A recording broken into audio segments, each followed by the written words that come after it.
모든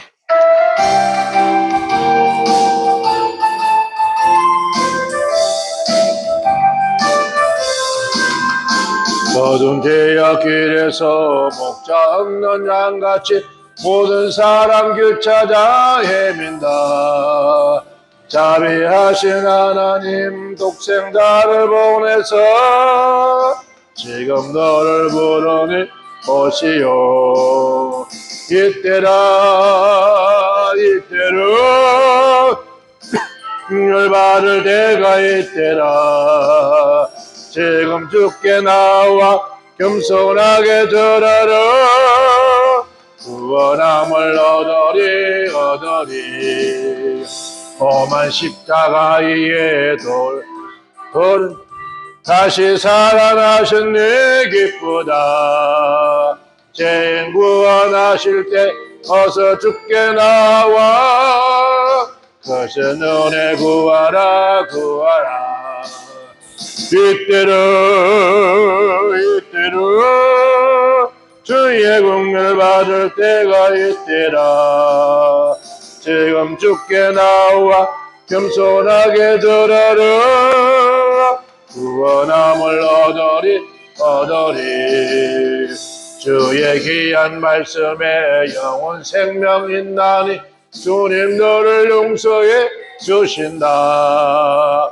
주가 부르실 때에 힘과 정성 다하여 주의 은혜 받으라. 이때로 주의 긍휼 받을 때가 이때라. 지금 주께 나와 너 구원함을 얻으리. 세월 빨리 흐르고 세상 친구 가는데 너의 영혼 오늘 떠나도 주의 구원 받으며 천국에서 영원히 주와 함께 살리라며. 이때로 주의 긍휼 받을 때가 이때라. 지금 주께 나와 겸손하게 절하라. 구원함을 얻으리. 아멘. 오늘 우리가 요한복음 8장 12절 말씀을 함께 봉독을 하였습니다. 8장의 1절에서부터 11절까지의 사건이 나와지는데 그 사건 다음에 하신 말씀이 오늘 본문 말씀 읽은 말씀입니다. 나라의 세상의 빛이라고 그렇게 말씀을 하는데 그것은 바로 그 8장 1절에서 11절 사이의 사건은 가늠한 여인 현장에서 붙들렸습니다. 잡혔습니다. 쉽게 말하면 현장범이죠. 잡혔는데 이 바리새인 서기관들이 이 여인을 데리고 예수님께 옵니다. 와서 이 여자가 가늠하던 현장에서 붙잡히는데 우리가 어떻게 하면 되겠습니까? 돌을 쳐 죽일까? 7대로 죽일까요? 했을 때 예수님께서 그 단찬 그 마음을 가지고 아무 말씀도 하지 않고 앉아서 바닥에 뭘 썼습니다. 그런데 그 뭘 썼다는 것은 아무도 모릅니다. 다만 우리의 상상, 거기에 쓴 것이 뭐 어떤 내용이든지 쓴 것을 너희들 상상을 생각하지만은 뭐 별 얘기 다 하죠 하는데 어떤 쓰다가 그 다음에 하신 말씀이 아마 얼굴을 쓰시면서 얼굴을 들고 얘기를 했는데 그건 몰라요. 그 사건도 안 나왔으니까. 너희들 중에 나는 죄가 없다고 하는 사람이 있으면은 그 사람보다 이 말은 죄가 없다. 그러니까 죄가 하나도 없다 하는 사람부터 치는데 내가 죄가 하나도 없다고 하는 사람부터 먼저 쳐라 했어요. 그러면 두 번째 치는 사람은 제가 조금 있는데도 칠 수 있는 거고, 그 다음에는 제가 점점, 제일 마지막 치는 사람은 제가 많다고 볼 수 있겠죠. 그런데 아무도 죄 없다고 하는 사람이 없었다는 거예요. 그리고 돌을 놓고 하나씩, 아마 돌을 놓고 갈 때는 그때는 제가 제일 많은 사람부터 들어 놨을 거예요. 나 같은 게 돌칠 자격이 되겠는가 하고 놓고 갔을 것 같습니다. 그리고 나중에 보니까 예수님께서 얼굴을 들고 예인에게 묻습니다. 여자야, 너를 치려고 하는 사람들이 다 어디 갔느냐? 다 떠나갔습니다. 그때 예수님께 하신 말씀이 나도 너를 정죄하지 아니하나니 다시는 죄를 짓지 말라 하신 후에 이 얘기를 하는 거예요. 나는 세상의 빛이다. 우리는 침례 요한은 그가 이 땅에 온 목적은 예수를 증거하기 위한 것이다. 그런데 요한의 온 목적, 즉 사명은 예수님에 대한 증거, 즉 빛에 대한 증거를 하기 위해서 온 자라고 그렇게 그런 고백을 합니다. 그래서 내가 온 것은 내 뒤에 오시는 이가 빛인데 그 참빛을 증거하러 왔다 했습니다. 그래서 요한복음 1장에 보면은 그렇게 말씀을 하죠. 그가 태초에 하나님과 함께 계시고 만물이 그로 말미암아 지은 바 되었으니 그것이 지은 것이 하나도 그가 없이는 된 것이 없느니라. 빛이 어둠에 비추되 어둠이 깨닫지 못하였더니 참빛 곧 세상에 와서 각 사람에게 비추는 빛이니라. 그가 세상에 계셨으며 세상을 그를 알지 못하고 그가 그로 말미암아 지은 바 되었으니 세상에 그를 알지 못하고 자기 땅에 오매 자기 백성이 영접하지 아니하더라. 곧 영접하는 자 그 이름을 믿는 자들에게는 하나님의 자녀들은 권세를 주신다. 그렇게 말씀을 합니다. 그런데 아무도 그 빛에 오지 않는다고 그렇게 말을 합니다. 그래서 예수님은 어떤 세상의 빛이었는가, 어떤 것이었는가, 세상의 빛이라고 했는데 빛이 과연 무엇인가, 우리 또한 그 빛을 영접하고 그 빛의 자녀가 되어서 살아가고 있는 오늘 저와 여러분, 한정에서 가늠하던 여인이 붙들려 와서 예수님 앞에 와서 율법으로 돌에 맞아 죽어야 되는 그런 처지에 있을 때 그 상황이 종료된 후에 두 번 다시는 같은 죄를 범하지 말라, 다시는 죄를 범하지 말라라고 하시면서 하는 말씀이 나는 세상의 빛이다라고 말씀을 해 줬습니다. 그럼 이 의미가 뭘까? 그래서 빛과 어둠에 대한 얘기를 하면서 빛은 뭐고 어둠은 뭐라 그렇게 말씀합니다. 오늘 우리는 예수님이 세상의 빛이라고 스스로가 말씀하셨는데 그런 빛 대신 예수님을 영접하고 살고 있는 우리는 과연 어떠한 예수를 믿고 삶을 살아갈 것인가, 또 예수님은 그 빛으로 무엇을 하셨는가, 우리에게 무엇을 주셨는가를 한번 생각을 하면서 저와 여러분도 이 세상에서 빛의 자녀로서 너희는 세상의 빛이다 했습니다. 빛으로서의 삶을 살아가는, 늘 감사하고 기뻐하고 살 수 있는 우리 모두가 되어지기를 제 이름으로 축원합니다. 첫째는 예수님은 세상의 빛이라 했습니다. 예수님은 즉 세상의 빛이라는 것은 그 당시나 지금도 역시 마찬가지지만 이 세상 주관자들이 누굽니까? 어둠의 주관자 알았습니다. 즉 어둠의 주관자, 즉 어둠의 권세를 정복하시기 위해서 오신, 즉 광명한 빛이다라고 했습니다. 즉 어둠이라는 것은 성경에 의하면은 악한 원수마귀의 사단의 권세를 우리가 어둠의 주관자라고 합니다. 그러니까 악한 원수 마귀의 사단의 권세를 말하는 것이며 또 지옥이라고 하죠. 지옥과 죽음의 권세, 욥이 그렇게 말합니다. 죽음과 지옥의 권세를 가진 자, 그게 바로 악한 원수 마귀의 사단이라는 거죠. 악한 원수 마귀의 세상 주관자를 멸하기 위해서 정복하기로 오신 분이 바로 누구냐? 예수님이다 했습니다. 마태복음 22장 13절에 보면은 거기에 지금으로 왕이 잔치를 합니다. 잔치를 배설했는데 그 잔치를 배설하고 많은 사람 초대했는데 유대인들의 그 풍습은 지금 말하면은 그 왕의 잔치에 들어가면은 그 문 앞에서 모든 사람들에게 그 잔치에 입을 수 있는 예복을 입혀줍니다.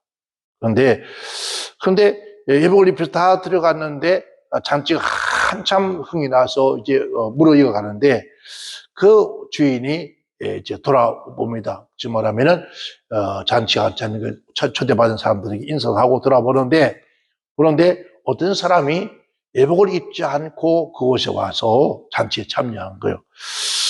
그때 예수님께서 그 비유 말씀하기를 그 예복을 입지 않는 자를 내쫓아라. 그러면서 바깥 어두운 곳에 던져버리라 라고 했습니다. 즉 예복을 입지 않고 들어온 자를 내쫓아라. 이것은 바로 어떤 예복이냐? 예수님께서 십자가의 보혈로 깨끗하게 헤어주신, 그러니까 즉 아름다운 믿음의 의의 옷이라는 뜻입니다. 의의 옷을 입지 않는 자들이 들어갈 수 없는 곳은 천국입니다. 즉 믿음의 의의 옷을 입지 않는 자들이 가는 곳은 어딜까요? 그러면 지옥입니다. 지옥의 세계. 이것은 그곳은 바로 악한 영들의 세계라고 그렇게 우리가 말하죠. 그 악령들의 일, 악령들의 역사, 즉 어둠의 일들. 그러니까 악령들의 일과 어둠의 자들의 일들은 육신의 일을 도모하는 것, 그렇죠? 그리고 우리가 거짓을 말하는 것, 남을 험담하고 악하게. 그러니까 우리가 한번 이 성경적으로 한번 우리가 자신들을 돌아봐야 된다는 거죠. 우리는 분명히 예수님이 십자가의 보혈의 피를 흘려서 죄와 허물을 다 씻겨서 예수님의 의의 옷, 믿음의 옷을 입혀준 오늘 저와 여러분들은 어둠의 일을 하지 아니하여야 한다는 거죠. 어둠의 일들은 육신의 일을 도모하는 것이다. 육신의 것은 즉 내 육체의 일을 도모하는 것이다. 육신의 욕망, 즉 어둠의 악령들의 일을 도모하는 것이다. 그래서 로마서에 보면은 그 마음에 하나님 되기를 싫어하며. 근데 우리는 분명코 예수를 영접하고 빛의 자녀라고 스스로가 고백하고 있으면서도 불구하고도 여전히 육체의 일을 끊임없이 향하고 있다. 그리고 이미 우리 안에 예수 빛의 자녀라고 하는 빛을 우리가 모시고 있는데도 불구하고도 즉 강명한 빛이 우리 안에 있음에도 불구하고도 어두움의 권세의 삶을 살고 있다면 우리는 이미 한번 깊이 자기 자신을 돌아봐야 되죠. 어둠의 악령들은 그런데도 불구하고도 어둠의 악령들에게 성도리채 뒤집어 쓰였으니까 영적으로 뒤집어 쓰여서 허망해진 인생이 이 땅에 너무나 많다는 거죠. 그래서 고린도서 1장 13절에 그가 그래요. 그가 우리를 흑암의 권세에서 건져주사 그의 사랑하는 아들의 나라로 들어 옮겨놓으니라. 우리를 예수님께서 피를 흘리시고 우리에게 어둠에서 빛의 자녀의 옷을 입혀주셔서 영원한 나라, 즉 아들의 나라, 천국으로 옮겼다 말하는 것이에요. 분명히 말하는 구원이 뭐죠? 어둠에서 빛으로 옮겼다라고 하는 거죠. 그 아들 안에서 우리가 구속, 곧 죄사함을 얻었다. 그 죄사함을 받고 우리가 의롭다 하심의 의의 옷을 입혀줌에도 불구하고도 여전히 그 생활을 하고 있다는 거죠. 그러니까 그런 생활을 하고 있다는 것을 성경의 비유로 그렇게 말씀하시죠. 돼지가 울가에서 얼마나 더럽습니까? 그러니까 그것을 깨끗이 씻겨서 두었는데 다시 어디로요? 돼지 울가로 들어가서 뒤집어 쓰는 것 같은 그러한 모습을 말하는 거죠. 근데 분명코 예수님의 보혈의 피로 통해서 그의 사랑으로 그의 사랑은 아들의 나라로 옮겨주셨고 또 그 아들 안에 있는 우리를 구속 곧 죄사함을 해주신다고 불구하고도 또한 그러한 것들을 한다면은 이것은 우리는 그 말하는 사람이라고 볼 수가 없다는 거죠. 그러니까 여기서 그 어둠의 이라는 것은 바로 어둠이라는 뜻은 스코토스란 그 히브리의 언어를 갖고 있습니다. 이런 암흑이라는 뜻이죠. 자, 어둠, 은둔, 숨김이라는 것이죠. 그러니까 비밀, 은신처, 기만. 그러니까 자기 자신도 기만하고 또 다른 사람도 기만하고 하나님을 기만하는. 그래서 우리의 씨름은 혈과 육에 대한 것이 아니요 정사와 권세와 이 어둠의 세상 주관 자들과 하늘에 있는 악한 영들의 대합이라는 거죠. 날마다 우리는 바울이 고백한 선한 싸움을 싸워야 돼요. 그런데도 불구하고도 여전히 그러한 일들을 반복하고 있다면은 우리 또한 우리가 빛의 자녀의 빛의 의의 옷을 입지 않은 자와 같은 것이다. 즉 말하면 한번 시승을 받고 난 다음에 또 그러한 것을 끊임없이, 그래서 오늘 그 여인에게 하는 말이 다시는 그러한 죄를 짓지 말라 하신 후에 나는 세상의 빛이다. 그리고 다시는 어둠의 일을 행치 않는 것이다. 라고 말씀하신 거죠. 그러니까 빛이 없는 세상은 바로 어둠의 세상이죠. 따라서 어둠의 세계는 뭐가 있습니까? 어둠의 세계는 공포와 두려움과 공허함과 또 혹은 냉혈함과 고통과 죽음과 심판만이 존재하는 곳인데, 자, 그러면은 우리는 때로는 그렇습니다. 예수 믿고 성령 받고 물과 성령으로 거듭난 하나님 아버지의 자녀 된 사람들이 뭐죠? 두려움이 있다는 거죠. 그리고 공허함이 있다는 거죠. 그리고 사람이 얼마나 냉혈한지 모르죠. 그래서 냉혈 동물이라고 하죠. 또 고통과 죽음에 두려워하며 죽음을 두려워하는 그러한 모습들. 이러한 모습들이 참 많이 존재하고 있습니다. 지금 우리 하나님의 자녀라고 하는, 제가 말씀드렸죠. 오늘 본 말씀은 예수로 말미암아 죄에서 용서받고 다시는 그런 죄를 범하지 말라고 한 다음에 문장이 나오는 거죠. 그 다음에는 예수 믿고 구원받은 하나님의 자녀들이 왜 지금 두려워하느냐, 왜 근심하느냐, 왜 염려하느냐. 하나님의 자녀, 구원받고 예수 믿는 자녀들이 영적인 이상한 병들에 많은 고통을 받고 있습니다. 자, 폐쇄 공포증, 그 다음에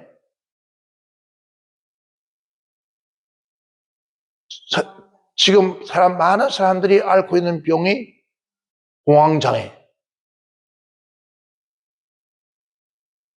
이런 것들이 모두가 의학적인 용어이지만 우리가 영적인 의미로 본다면은 어둠이라는 거죠.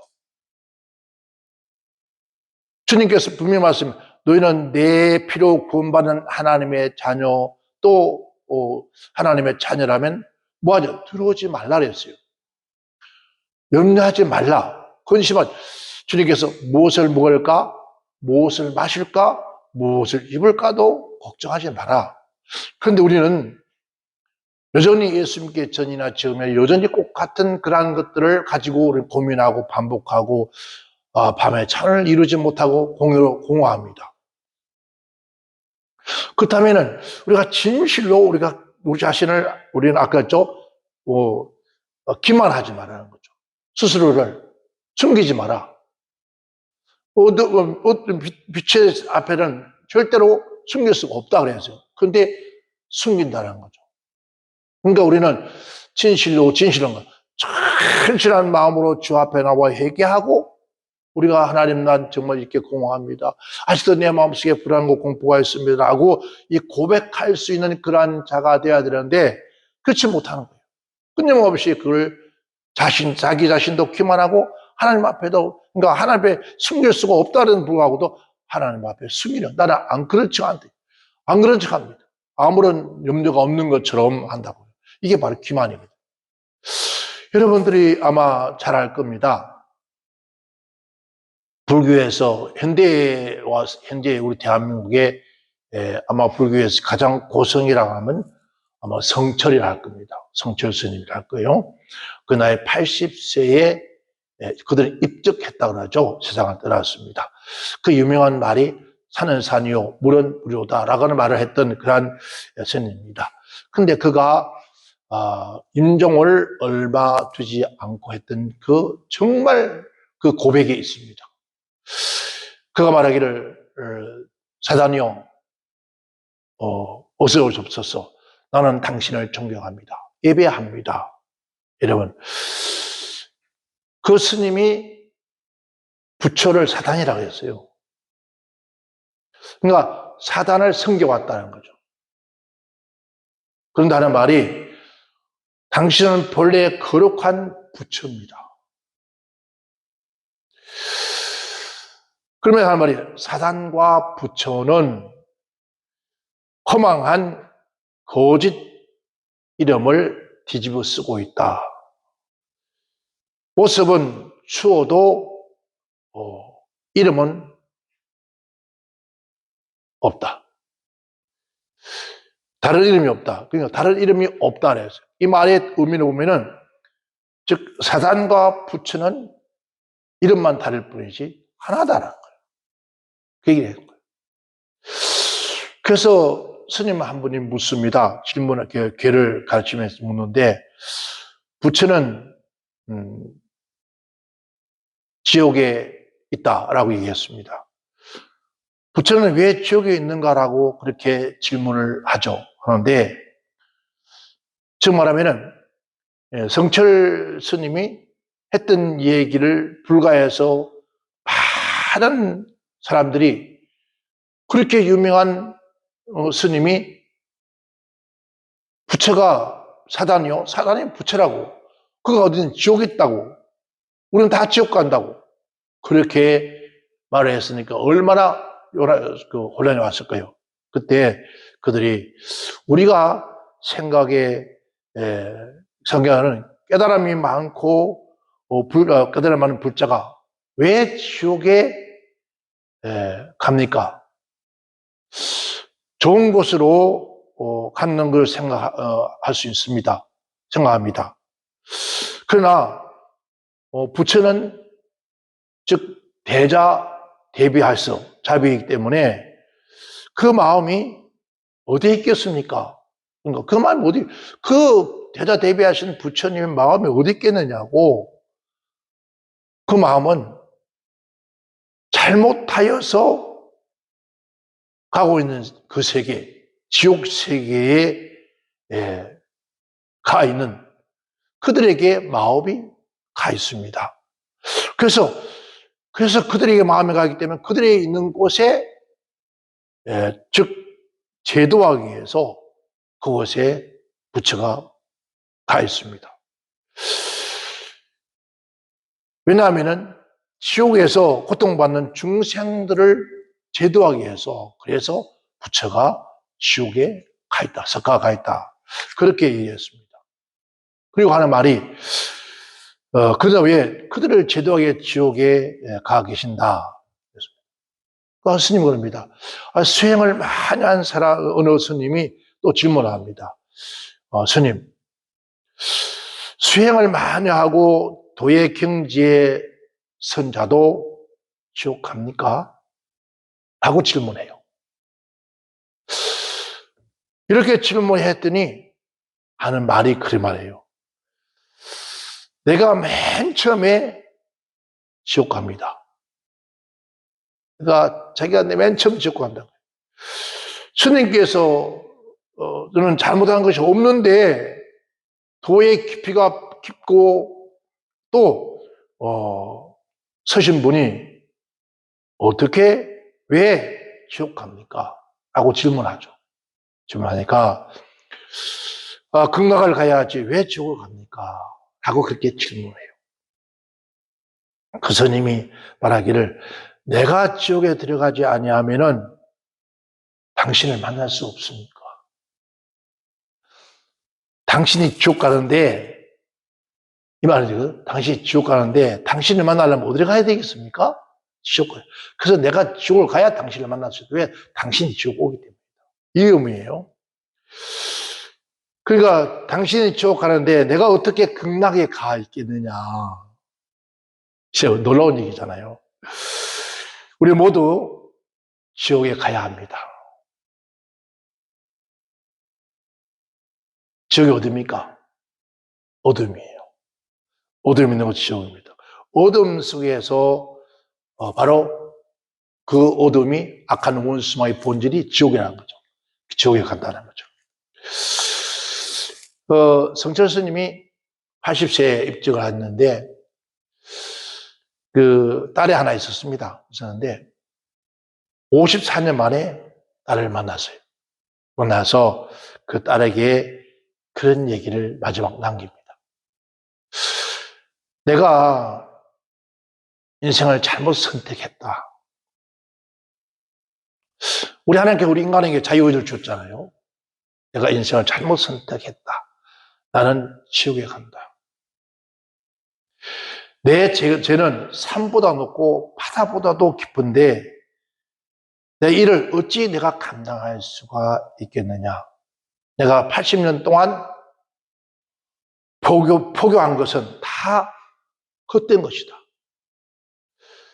우리는 구원이 없다. 왜? 죄값을 해결할 줄 자가 없기 때문에 구원이 없다. 그래서 그가 입접하기 전에 많은 사람들에게 그 얘기했다는 거죠.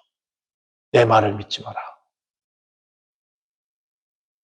왜 내 말을 믿지 마라? 나는 수많은 사람들에게 거짓말을 했고 수많은 남녀, 수많은 청년 사람들에게 거짓을 말하는 사람입니다. 부처는 구원이 없다. 그래서 절대로 내 말을 믿지 마라. 그 얘기를 하고 갔습니다.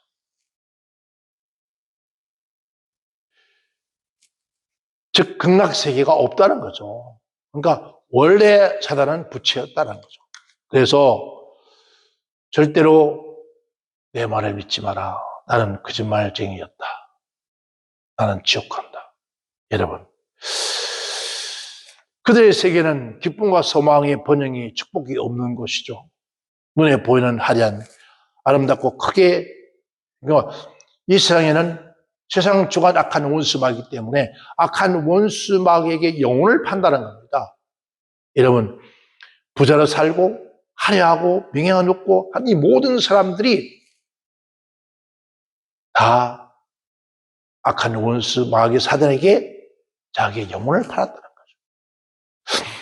자, 그 성경에 예수님께서 오셔서 30년 제 침례를 통해 침례를 받고 물에서 올라오실 때 성령이 임하여서 성령의 충만받고 성령이 이끌려서 40일 광야에 금식하러 가셨다가 금식 후에 줄이실 때 악한 원수 마귀가 저 돌들을 보고 빵을 만들어라. 높은 산 꼭대기에 세워서 천하만국을 다 보여주면서 너 나를 경배하면 이 천하만국을 다 내게 주겠다. 그렇게 예수님께서도 유혹을 하듯이 오늘 이 땅에는 수많은 사람들에게도 그렇게 유혹을 한다는 거예요.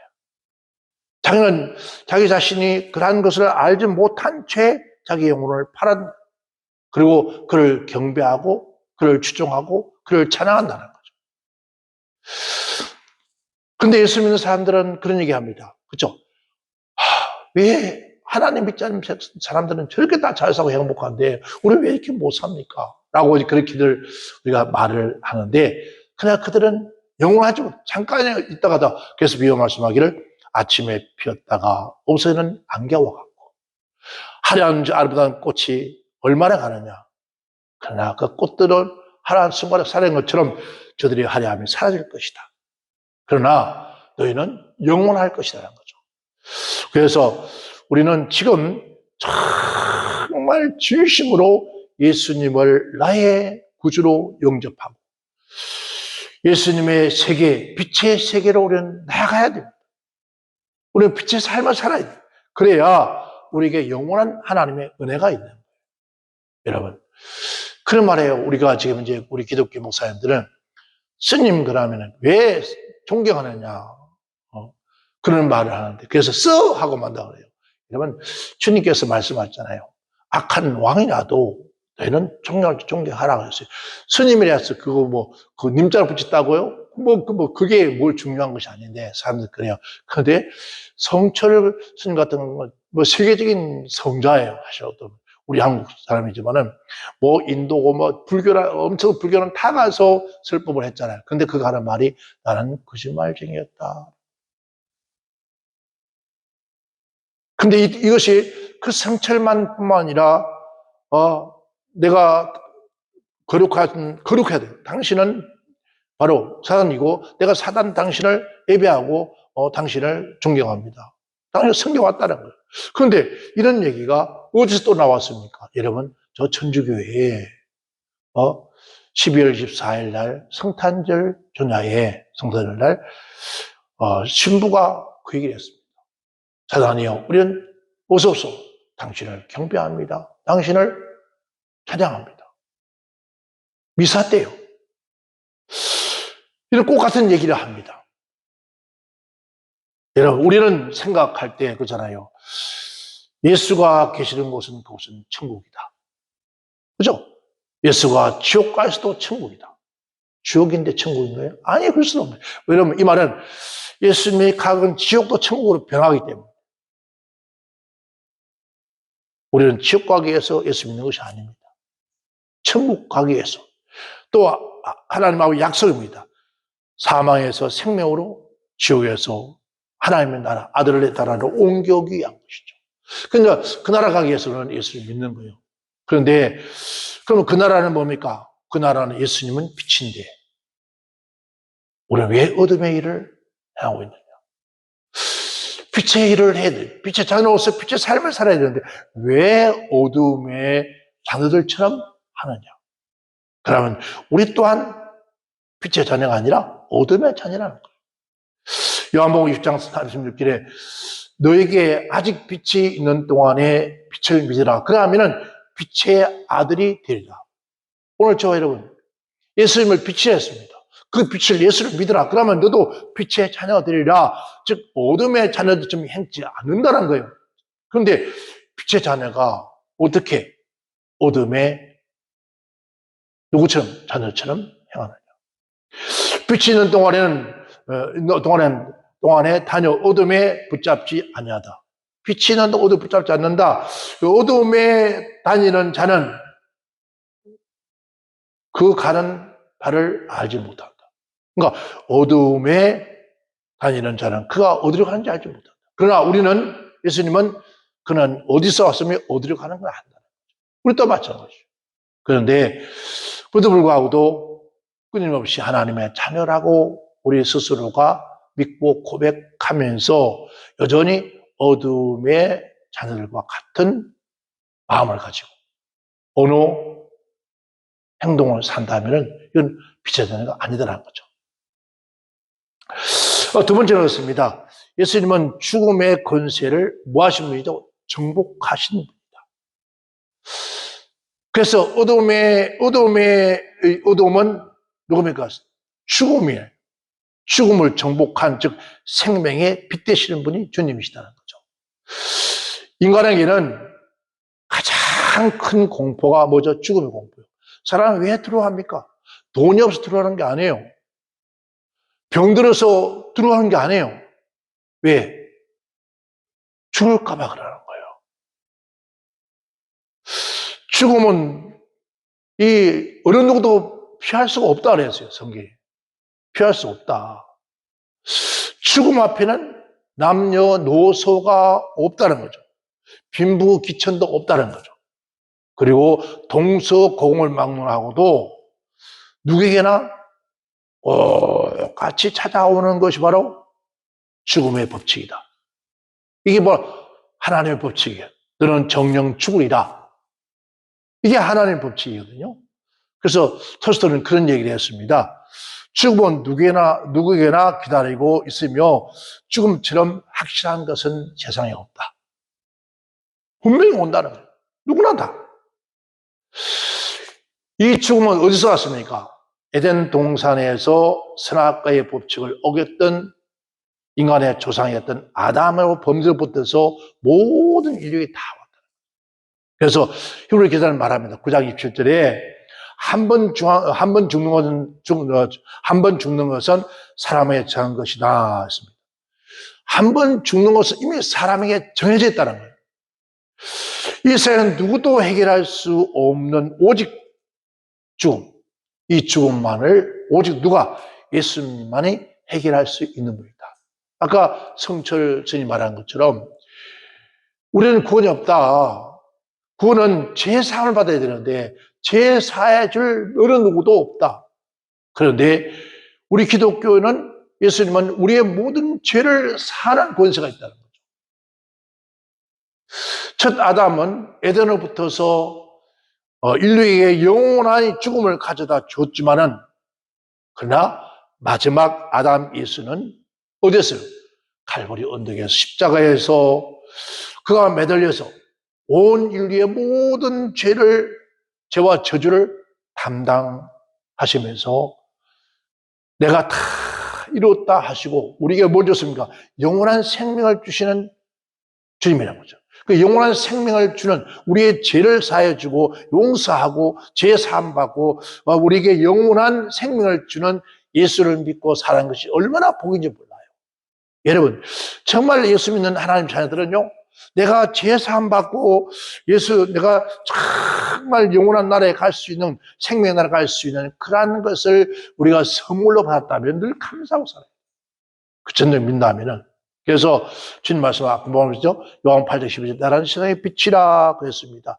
6장 35절에는 내가 곧 생명의 떡이니 했습니다. 생명의 떡이다.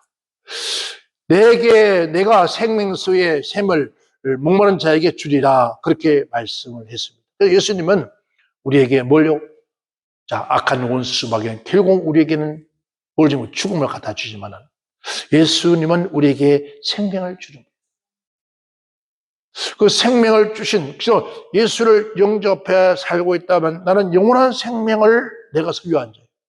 영원한 생명을 소유한 자는 죽어도 살겠고 했습니다. 영원히 멸망치 않을 것이다. 오늘 저와 여러분 영원히 멸망치 않는 삶을 사는 거예요. 그런데 왜 두려워합니까? 왜 근심하냐? 왜 죽음을 어디가 조금만 아파도 아이고 죽겠네. 아이고 막 이게 하나님 주님 들으시면은 과연 기뻐하실까? 우리 항상 하나님께 제가 못지않지만은 항상 기뻐하라. 쉬지 말고 기도하라. 범사에 감사하라. 이것이 너희를 위한 아버지의 뜻이다. 그런데 우리는 감사가 이러면 감사라면 항상 하나님께 그러니까 내가 구원받은 주님의 십자가에 보혈로 구원받은 끈을 생각하면 늘 감사할 것밖에 없어요. 다리가 수시도 우리 주님은 나를 구원하여서 손과 발과 이 옆구리에 창자고 머리에 가시를 주고 얼마나 아프셨을까. 그 우리 노래예요. 얼마나 아프셨나. 근데 우리는 조금 아파도 아이고 막 난리 그런 난리가 없어요. 또 요즘 보니까 조금 갑자기 추우니까 춥다고 난리, 더우면 덥다고 난리. 아니 조금 추우면 춥나 보다. 좀 더우면 덥구나. 모든 게 하나님 역사하는 곳인데 그렇게 예수님께서 조금 배고프다 그랬나요? 조금 추우면 춥다고 그랬나요? 좀 전혀 그렇지 않았었어요. 그럼 그렇게 하나님의 자녀라면은 빛이라면은 어둠들이 그러면은 빛이 되어서 빛을 비춰. 너네 세상의 빛이라 산위인 동네가 숨길 수 없는 것처럼 너네 숨길 수 어디 가든지 그랬는데 꼭 같아요. 예수 믿는 사람, 안 믿는 사람이나 아이고 좀 추우면 춥다고 난리, 또 배고프면 배고픈 난리, 아이고 또 그러면 세상이 좀 시끄러우면 시끄럽다고 난리, 전쟁이 나면 전쟁이 날다고 난리, 꼭 다를 거 아무것도 어떻게 이 말은 다르다는 거예요. 세상에 있는 사람과 악한 원수마귀 사단의 자녀가 너희는 다르다는 거예요. 그런데 다르지 않아요. 꼭 같아요. 하는 말은 뭐지? 아이고 목사님 사람이든 그런 거죠. 합리화를 시키는 거예요. 전부 다. 이게 자기 기만이라는 거예요. 하나님의 기만. 우리 주님께서 우리 빛으로 우리에게 생명을 주셨는데 그 생명을 누린 적 얼마나 감사해요.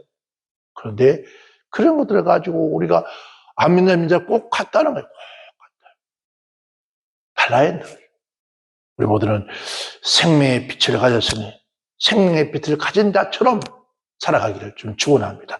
세 번째는 예수님은 절망을 파괴시킨, 그러니까 절망을 파괴시키고 소망의 빛을 주신 분이다.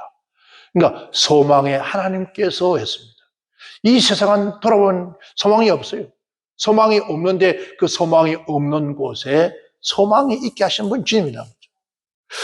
그러면 우리 안에 소망 되신 하나님이 예수님의 성령님이 계신다면 우리 또한 어디로 가든지 소망을 줄 수 있어요. 절망하는 자에게, 그러니까 우리가 이런 지금은 그런 노래도 아예 부르지도 않아요. 주여 나를 평화의 도구로 써주소서. 그러니까 분쟁이 있는 곳에, 절망이 있는 곳에, 눈물이 있는 곳에, 탄식이 있는 곳에, 고통이 있는 곳에, 비애가 있는 곳에, 여러분 싸움이 있는 곳에, 그곳에 나를 써달라는 거예요. 뭘 써줍니까?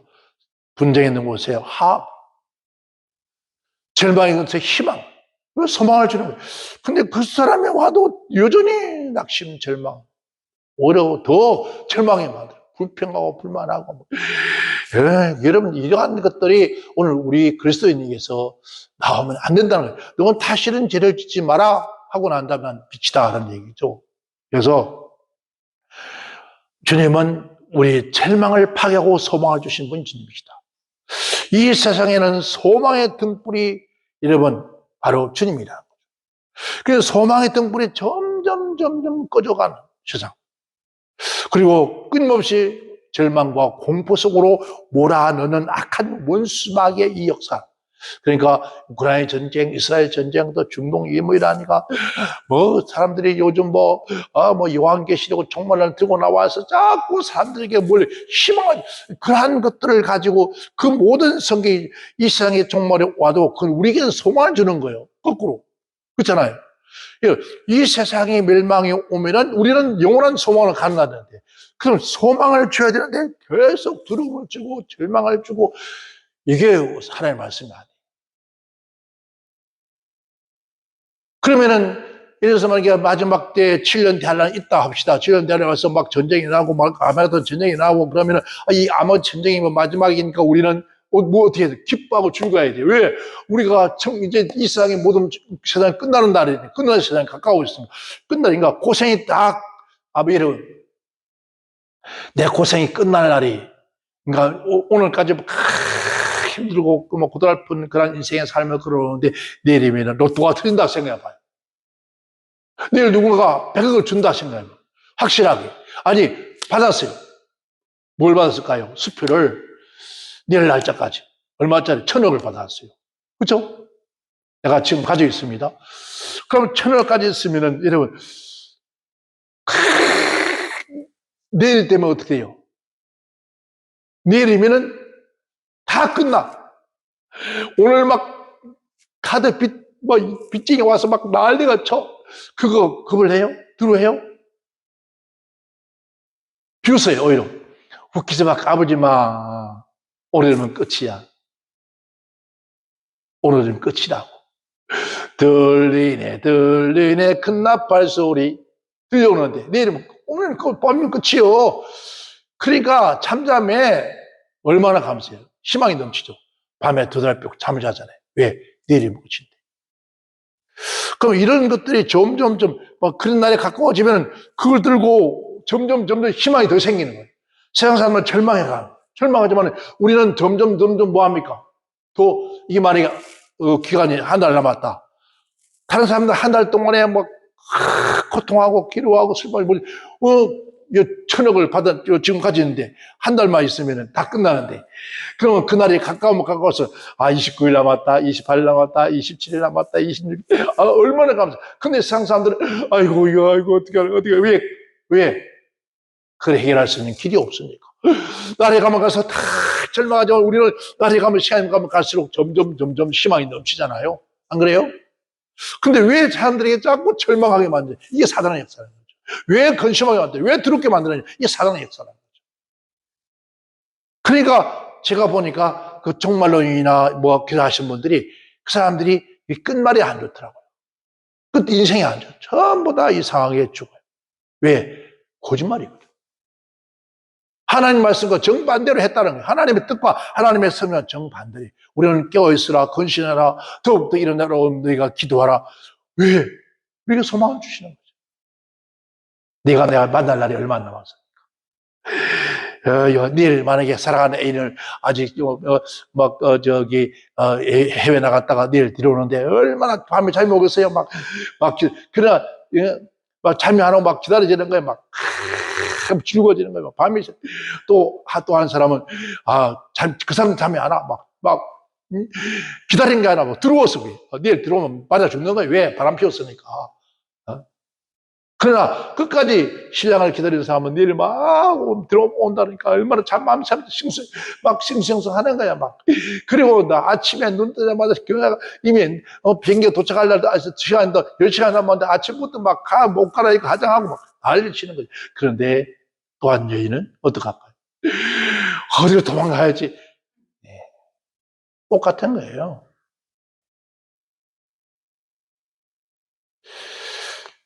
인류의 생명을 무참하게 앗아간 악한 원수마귀. 그러면서 지금 이 세상은 한번 보세요. 모든 그냥 알코올 중독에다가 전쟁에다가 기근에다가 지진에다가 이런 것들이 막 일어나잖아요. 요즘에는 마약이 희한한 마약들도 많은가 봐요. 그냥 이렇게 어떤 물건을 만졌는데도 불구하고 그 물건에서 마약이 있어가지고. 코로나 때 마스크를 썼는데 그게 마스크가 마약이에요. 이런 엄청난, 이게 전부 다 누구 역사예요? 악한 원수 마귀들이에요. 그죠? 그러니까 지옥과 저주 속으로 끊임없이 이끌어가는 것이 사단의 최후의 바람. 최후의 바람. 최후의 바람으로 그래서 전후 앞뒤도 안팎으로도 할 것 없이 모처럼 태풍처럼 몰아쳐오는 그 태풍처럼 몰아쳐오면서 가장 비극과 슬픔으로 좀 몰아넣어주는데 그 가운데서도 주님께서 뭐랬습니까? 그 강풍을 바라면서 뭐라고 하죠? 잠잠하라, 고요하라. 여러분, 광풍이 몰아치고 또 이런 몰아치우면 바로 종말의 세상에 다 왔다는 거예요. 우리도 또 감사해야죠. 그래서 소망의 하나님의 모든 기쁨과 평강을 믿음 안에서 너에게 충만케 하사 성령의 능력으로 소망이 넘치게 하려 하십니다. 오늘 우리는 더 뭐하죠? 소망이 넘치게 되잖아요. 그래 거예요. 여러분 소망 넘칩니까? 저런 일이 막 일어나면 우리도 더 기뻐해야 돼요. 주여 감사합니다. 오실 날이 얼마 안 남았군요. 우리는 누구죠? 신부고 그분은 우리의 신랑이잖아요. 그러나 죄 지은 사람은 여자는 신랑 오기를 겁나는 거고 오직 신랑만을 기다리며 살아온 사람은 신랑이 오기를 기다려요. 그때는 눈물도 탄식도 다 끝나놨죠. 공항에서 내려서 벌써 문 앞에 나오는데 그냥 안 와요. 뭐예요? 무언가를 바리바리 싣고 오는 게 선물이잖아요. 그러면 이 일반인 들어가지 못하는 그 경계를 뛰어넘어가가지고 그냥 그 선물도 없어. 선물이라는 건 도대체 뭐냐. 선물 받으려고 본 게 아닙니까? 달려가서 그냥 목을 그냥 남들이 보든 말든 상관없어요. 남들이 보든 말든 그래갖고 그냥 슬픔의 눈물입니까? 기쁨의 눈물을 흘리면서 걔가 볼때기 이쪽에 막 맞춰가면서 남들이 소용없는 거죠. 왜? 그 남들 눈치가 필요해요. 다른 사람들은 밖에 서서 기다리다가 어떤 사람은 얼굴이 어떤 사람 파란 사람도 있고 금방 알 수 있어요. 저 사람은 누군가를 기다렸는데 왜 저렇게 근심이 많을까? 어떤 사람은 저렇게 기뻐. 어떤 사람은 막 쫓아 들어와서 이런 우리 주님 오실 그날 정말 끌어안고 입맞춤할 때 그날을 생각하면 얼마나 기쁜 날이겠습니까? 우리 주님은 우리에게 소망의 빛이라는 소망의 빛 되신 분이 바로 주님이라는 거죠. 우리는 그분이 오실 날에 점점 가까울수록 우리는 소망이 더욱더 넘치는데 그죠? 로마서 갔었죠? 성령의 역사로 말미암아 소망이 뭐 한다고요? 더 넘치게 하려 하십니다. 우리 모두는 성령의 충만한 저와 여러분들은 더욱더 뭐가요? 소망이 넘치는 그러한 우리 모두가 되어지기를 주의 이름으로 축원합니다. 다시 한번 제가 로마서 15장 13절 말씀을 읽고 마치겠습니다. 소망의 하나님의 모든 기쁨과 평강을 믿음 안에서 너에게 충만케 하사 성령의 능력으로 소망이 넘치게 하시기를 원하노라. 아멘. 기도합니다.